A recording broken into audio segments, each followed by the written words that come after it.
आजकल धर्म की बड़ी बड़ी विचित्र व्याख्याएं होने लगी हैं। सज्जनों, एक बात याद रखना, संसार में जितने भी मतावली हैं, जितने भी मन मंतांतर हैं, सब सनातन धर्म को मानने ही वाले हैं। मैंने कहा था ना, सभी आस्तिक हैं, लेकिन उनका तरीका अलग अलग है।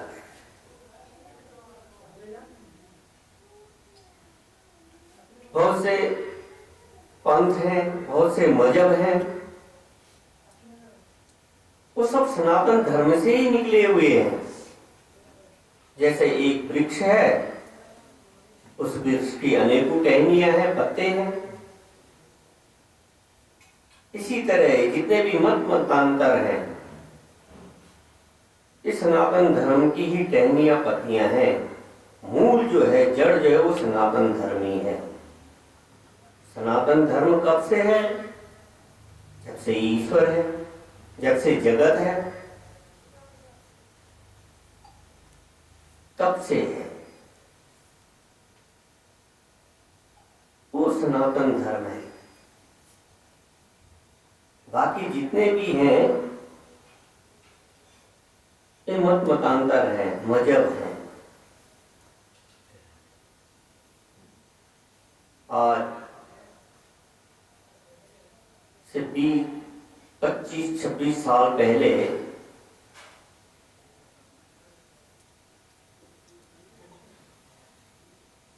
किसी ने पूछा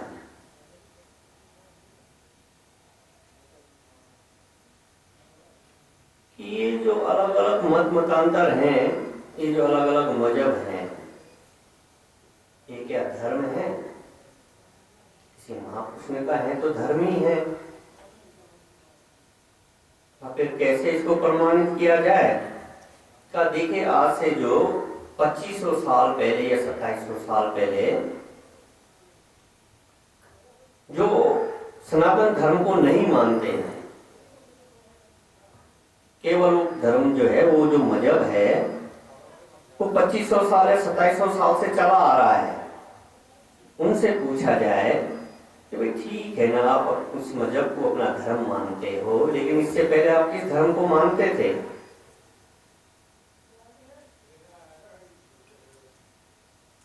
कुछ मजहबों को अभी 1400-1500 साल हुए हैं, कुछ को अभी 400-500 साल ही हुए हैं, कुछ अभी कालांतर में ही हुए।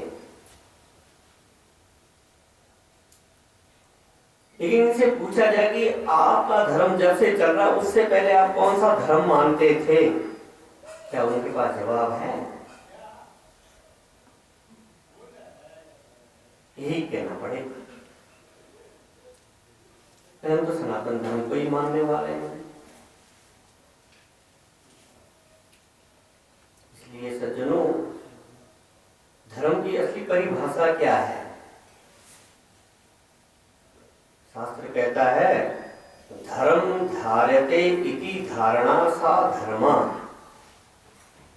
हमने क्यों कहा कि सभी उस सनातन धर्म को मानने वाले हैं, चाहे वो किसी भी मजहब के हो।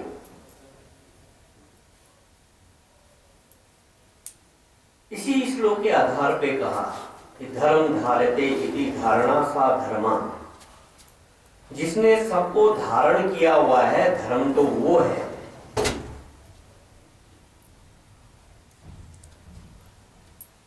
ये जिसने सबको धारण किया हुआ है, वो धर्म है। उसमें सभी मजहब आ गए। इसलिए हमारा जो धर्म है, वो सनातन धर्म है।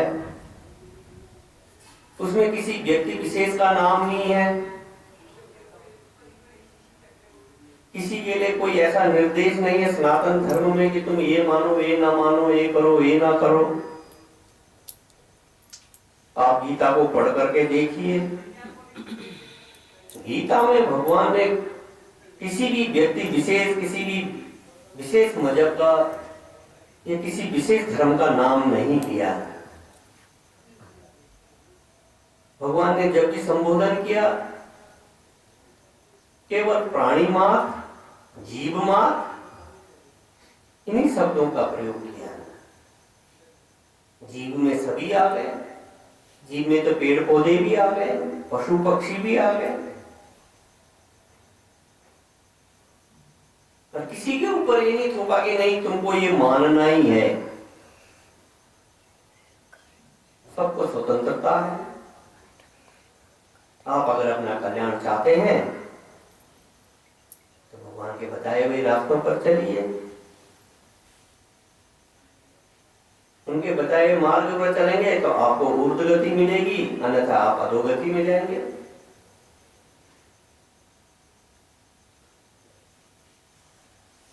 भगवान ने किसी को छोटा बड़ा नहीं बनाया, किसी को ऊंच नीच नहीं बनाया। भगवान ने स्पष्ट कहा कि चातुर्य वर्णम मया सृष्टम। हे अर्जुन, चारों वर्णों का सृजन मैंने किया है। हम एक दूसरे को दोषारोपण कर देते हैं, एक दूसरे को छोटा बड़ा मानने लग जाते हैं। अरे जब आप ईश्वर को मानने वाले हैं तो ईश्वर की बनाई हुई चीजों के ऊपर आपकी दृढ़ विश्वास क्यों नहीं है? भगवान ने कहा चातुर्य वर्णम मया सृष्टम। हे अर्जुन, चारों वर्णों का सृजन मैंने किया है। लेकिन ये नहीं कहा कि किसी को मैंने ब्राह्मण बना दिया, किसी को क्षत्रिय, किसी को वैश्य, किसी को शूद्र, ये नहीं कहा। क्योंकि भगवान को न्याय प्रिय है ना, उनके लिए तो सब एक समान है, सभी भगवान के हैं और भगवान के लिए कोई भी अपना नहीं है। तो कैसे फिर हम कोई ब्राह्मण, कोई वैश्य, कोई शूद्र बन गया?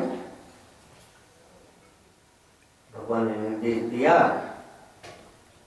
स्पष्ट कह दिया कि गुण कर्म विभाग से, जिसके जैसे गुण थे और कर्म थे, अपने गुण और कर्मों के अनुसार वो अपने अपने वर्ण में है।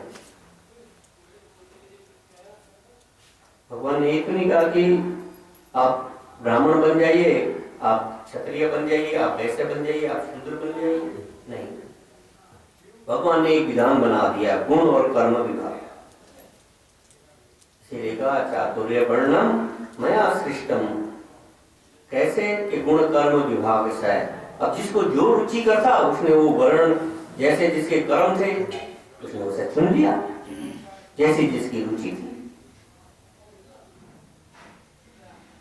हम कहते हैं कि ब्राह्मण क्यों उनको श्रेष्ठ माना गया है? उनके गुण और कर्मों के द्वारा ही उनको श्रेष्ठ माना जा सकता है। ब्राह्मण के 9 धर्म बताए गए हैं। अगर कोई व्यक्ति उन 9 धर्मों का अनुसरण करता है तो ब्राह्मण है।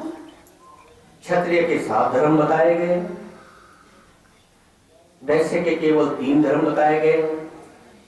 जो बिल्कुल आपसे निकम्मे थे उनके लिए एक ही धर्म का विधान किया, तीनों वर्णों की सेवा। अब जिसको जो रुचि कर लगा वो उसने वो धर्म चुन लिए, तो तब से वर्ण चला आ रहा है। इसको किसी व्यक्ति विशेष ने नहीं बनाया इन वर्णों को। समाज के अंदर बहुत बड़ी भ्रांति फैली हुई है, मनुष्य ने वर्ण बनाया। ध्यान रखना सज्जनों, वर्णों का निर्माण भी ईश्वर ने ही किया है, गुण और कर्मों के अनुसार। इन्हीं शब्दों के साथ में वाणी को विराम। ओम शांति शांति।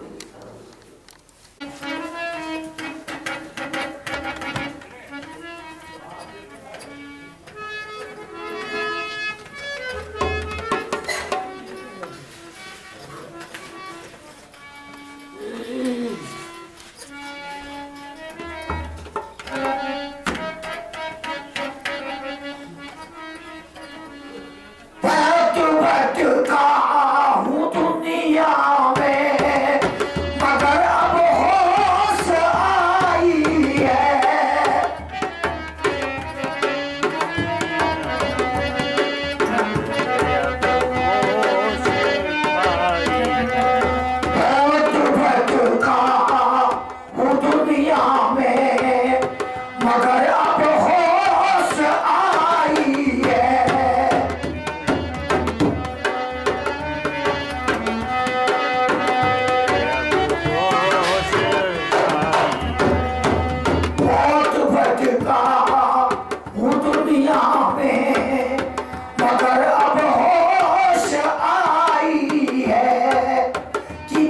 हमने जिंदगी अपनी यूं ही निष्फल गंवाई है।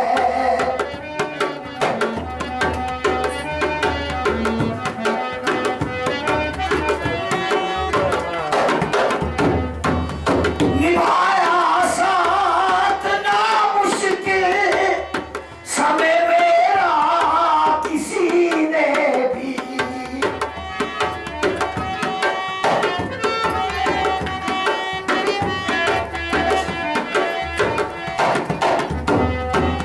निभाया साथ ना मेरा समय मेरा किसी ने भी।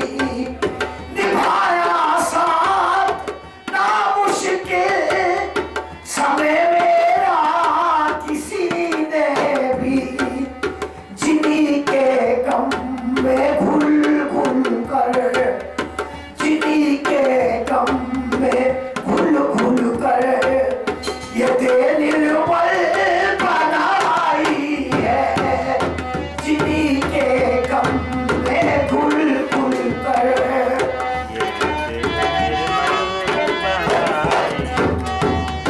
मुझे उम्मीद थी जिन पर मेरे दम तक निभाएंगे। आज बेटा पोती नाती धी दामाद ये कब तक के हैं भैया?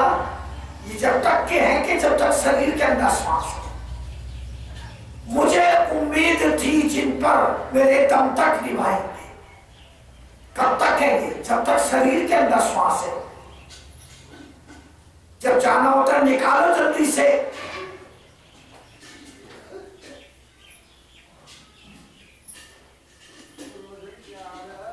अरे भैया परमात्मा को जानो, परमात्मा को भजो, परमात्मा का सुमरण